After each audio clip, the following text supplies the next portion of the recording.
now. Magic Mauric. Just to pick out number 14, Alexander Rodic. Scotland have it through Christian Daly. Ozzy back in the lineup. It's the 1-2, drives forward. They tried a left foot shot at Hampden with about 30 minutes left. It came close in a similar position, but he passed there and allowed Fletcher to hit it. Brilliant goal! Darren Fletcher's third goal from Scotland is an absolute cracker. Scotland take the lead in Saturday inside 3 minutes. What an outstanding strike. You know, Nigel Quasi, I'm swearing at him, thinking he's got to shoot. Plays it wide. Really good first touch by Dan Fletcher, and then he just sticks it in the middle of the goal, right side of the goal. A great strike, the keeper had no chance. Well, the proverbial 30-yarder into the top corner. The man who sparkles for Manchester United and Scotland. The first touch set him up, and it sat up lovely for him, and it's just a great strike. As I said, a goalie, no chance. Well, does it mean much to Scotland? You bet it does. Who said this was meaningless? The best possible. With Sheridan Idson, and let's look back over the highlights of the first 45 minutes and a half, which saw Scotland take a very early lead. 1-0 we lead at half-time, and what a cracking goal it was. Darren Fletcher struck this absolutely perfectly, Gordon. Well, you wouldn't strike it much better. I thought it was an excellent build-up as well. Scotland passed the ball about nicely, and Quasi was very much involved there. It came out here, and look, Fletcher's looking for it there. He's shouting to get the ball. It's a great touch because it just spins up. What a magnificent strike that is, and as soon as it left his foot, you thought that's going to be close, and it finishes up in the net. Great strike from him. It reminded me so much of a goal that Billy McKinley scored against Malta a number of years ago. Absolute carbon copy, wonderful goal. And he has, I think, as Gordon said, he's been playing well. I think he was unfortunate on Saturday that he was chasing the ball and no one was chasing behind him. But along with the rest of the midfield, these early goals, they are the killers when you play international football, because then you can decide how you're going to play your game. You could watch that all night, couldn't you? Absolutely, and it does set up beautifully for him, but what a good strike. Yeah, it's all about the strike, and that's exactly what he does there. As it sits up there, he's a player who quickly, he knew, he defined himself that the situation was on. He wasn't closed down, and it's about hitting a good ball there, and that's exactly what he did. A magnificent start for Scotland. Yeah, so unlike Saturday when we lost the early goal, tonight we score the early goal, and what a different pattern emerged. A much more organised and committed Scotland side, and the shape actually is impressive, isn't it, Pat? I mean, we look good and pretty solid all the way through. Well, you just look at it, they're getting everyone behind the ball, and it is a little bit easier, obviously, when you've got the goal ahead, so everyone knows what they have to do. You look at the ball, goes down left there, McFadden chases back, Miller gets in there. Now, they want to play it through the middle, that's where they're strong, but Walter Smith knows that, and he's got everyone around tackling in, not giving them half an inch of space, and just look, it's a lovely shape that, isn't it? They're all behind the ball. It's shape and work. They're also changing, they're working hard. They're not just getting back there and staying still. They go out and close when it's on. See that there came out quickly there, won the ball, and that we took it off them in that position. And there was one later on, McFadden was the one that did it there, but we won the ball and almost scored from one of the breakaways. Yeah, it was a classic break there with McFadden. That just shows you the opportunity. I really do think Walter Smith has seen this.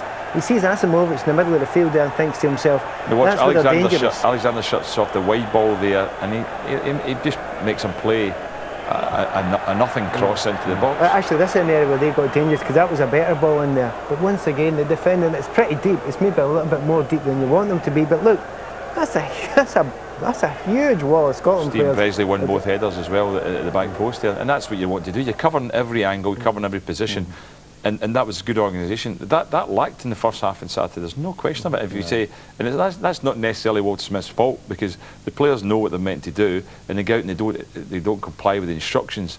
Tonight they are complying with them. Yeah, but again we come back to the difference in scoring an early goal and being able to play like that and losing the early goal and then having to chase the game a little bit. That's the difference, isn't it? Scotland, of course, did pose a goal threat as well, which is always nice to see. Terrific strike we've seen from Fletcher. McFadden back in the side again, and to be fair, he really should have made it too. But let's just take a look at some of the chances which we've. I think he gets in a great position there. That's where you want your strikers to get. I mean, Kenny Miller's been shown recently. He's fantastic at getting in that front post. That's what good strikers can do. And they have been coming down that right-hand side quite a lot. This is an occasion where he's getting the ball down. Happened on Saturday. Ian McCall said it in the commentary, he's absolutely right. Somebody should be in front of the goalkeeper. Yeah, you've got to follow those in, haven't you? Yeah, you've got to make it difficult. But here's a great chance. Kenny Miller does so well there. We've got 3 against 1 situation, and I think James McFadden's done really well for Scotland at giving goals for us. He'll be disappointed with that, but I think it takes a bad bobble as he's about to play it. He does slice it badly, but we wonder whether it maybe just... I think it bobbles up. Pops up for him, did it? Yeah. No, it definitely bubbles up, and it's definitely coming on quite quickly. Faddy knows, you just get your laces behind that and put it on target, and if the keeper saves it, oh well and good, but get it on target, you know. But I mean, he looks confident. I think he's looked very skillful. He's twists and turns. He's holding the ball. He's been very good tonight. He's not giving away much silly ball, which is sometimes one of his weaknesses. Yeah, I think the fact that he's playing regularly every week for Everton must have helped. Obviously, he's fitter, he's sharper, and it seems to be showing. Having said that, we've got to watch out for the main star for the Slovenians, Milenko Asimovic. You may remember him playing for Spurs. He's now with Lille in France. Played in 2000 and 2002 with the Slovenians when they did so well, and he's just a class act, isn't he? Yeah, you see the position. I mean, he just ghosts through there effortlessly. Always the head up, looking out for players. He likes that position just around the D of the box, you know. And I think again, Walter Smith has seen that, and he's got, look at that lovely little turn, you know. And he's always got his head up, looking to play people in. However, Walter Smith knows that we've got various players that are going to close down that area. But every time you try and play through the middle, our players have got together tight. We've not got that many defensive midfielders on show today. But Ferguson, Quasi, they're all very, very willing to do it. You know, they're all very willing to make the effort to get in there and close it. But that's what you need to do. This is another one. It's a great ball. I mean, if they get back in the game, it'll be Asimovic that will do it. He'll pull them back into the game because of his quality. So he's somebody you need to be very careful about. It's a great free kick. You know, it reminds me of they had Zahavic for years. Remember Zahavic? Yes, yeah, good player. He took Slovenia to another level, and I think they're only a good side just now because of Asimovic. You've just seen that there. He was closed down within an inch of his life, even from a free kick there. That's what Scotland have to keep on doing for the rest of the game. Yeah. Worth remembering, of course, in this very tight group, Slovenia were actually the second seeds in this group. They were seeded second behind Italy, with ourselves third and Norway fourth. Absolutely. Well, they were quarter-finalists in the World Cup. Absolutely. 2002, so that's a measure, and Zavic was playing at that time, but I think that, you know, they've fallen away a little bit just now, but they're not a bad team by any stretch of the imagination. Yeah, I wonder something. I always say I never like it when we're favourites, and Saturday we were favourites, didn't perform. Tonight we're not, and we are performing. Are we actually also, the way we are just now, a better side away from home than we are when we've got to chase the game in front of the Tartan Army at Hampden? It seems so, because is it one win at home in this campaign? You know, that's basically, you don't get through in campaigns. No, I mean, Brazil wouldn't get through in campaigns if he played like that.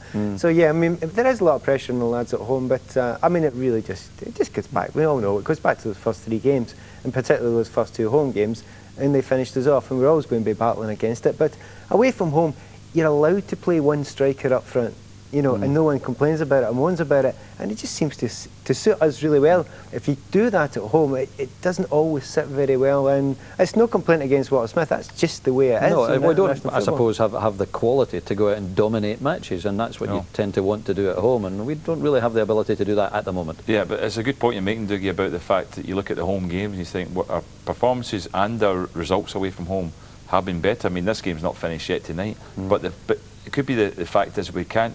This team we've got just now haven't quite dealt with playing at home yet. It's an added pressure playing at home, and Scotland I think we only had one victory at home in the campaign so far. Right, yeah. So I mean that's something we have to learn to deal with, and certainly we have to learn to deal with it when we're also at home under pressure and go a goal down. I felt maybe the pressure got to the team on Saturday. If you can describe the first 45 minutes, and we keep saying what was wrong with us on Saturday, that might be the factor. It could be this fact. The pressure was on us. We had a chance of qualification, an outside chance, albeit, and we couldn't cope with that pressure. Yeah, level of expectation, which we've not been used to recently, I suppose. A couple of goals to give you. Sylvain Wiltord just made it 2-0 for France against Cyprus tonight. And Michael Owen, captain for the night, has just put England in front against Poland at Old Trafford in the last minute of the first half. So just a couple of little goal flashes for you there, but let's get back out to Thel Yip. And he drives the corner in. Wheel wasn't too far away. McFadden gets the header back in. Quasi plays it in. Quasi again fighting for it. Did well. Played it through. Fletcher. O'Connor watches outside him. McFadden. Yes! Brilliantly done! He missed one in the first half. He makes absolutely no mistake with a chance that comes his way. It's an 8th international goal and it's one of his best. James McFadden. Great play as well by Darren Fletcher to pick him out, but wonderful finish. 1 minute and 46 seconds into the second half. This is why we celebrate. Great first touch from James McFadden. Just like Darren Fletcher's going, you know, it was far harder than a chance he missed in the first half, but we're not complaining. Absolutely brilliant, just lobbed it over the goalkeeper. Bit of power in there too, and Scotland are 2-0 ahead. Great finish, a talented boy. Well, you saw Walter Smith's reaction when he didn't score. That's what happens when he does. I wouldn't underestimate what Nigel Quasi did there as well. He won the ball, he was like terror-lighting and laid it in for Darren Fletcher. Slovenia 0, Scotland 2. And the good news continues. McFadden with a brilliant strike. And I can't remember the last Scotland match that had 2 such cracking goals in it. On that. Wasn't far away.